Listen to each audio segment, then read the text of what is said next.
sein du poste source du CNIS, du Centre numérique d'innovation sociale, à Aubervilliers, au sein du campus Condorcet, pour présenter notre travail au sein de l'atelier CARE en territoire sensible, qui était un stage de 6 mois avec une équipe de 9 personnes, 9 étudiants en Master 2, de disciplines différentes, pour justement travailler autour de ces questions de CARE, de prendre soin, d'attention à l'autre en Seine-Saint-Denis. Le CARE renvoie à une activité de prise en charge des besoins des autres, que ce soit dans un cadre médical ou non.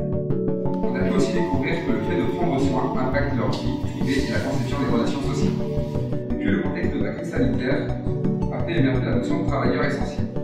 On a vu que la plus grande part des travailleurs essentiels d'Île-de-France se trouvaient en Seine-Saint-Denis et on a décidé de s'intéresser à qui prend soin d'eux, donc par le travail bénévole, dans la sphère publique comme privée, et quelles sont les conditions dans lesquelles ils travaillent.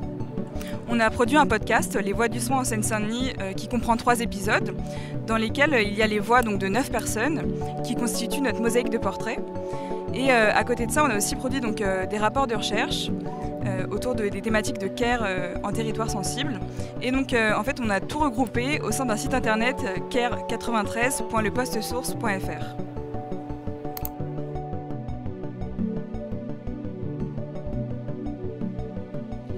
Cet atelier a été rendu possible par l'Université Paris 8 dans le cadre du programme Expertise, et c'était un stage innovant parce qu'il a priorisé des méthodes de travail comme la co-construction. On a été encadré par nos coordinatrices scientifiques, Carole Brunet et Vanessa Nuroc, et par Chloé. Et dans le cadre de ce stage, on a pu rencontrer un certain nombre d'intervenants qui nous ont accompagnés dans la découverte des éthiques et politiques du CARE ou dans la découverte du département de la Seine-Saint-Denis, mais aussi dans la gestion et la conceptualisation du projet.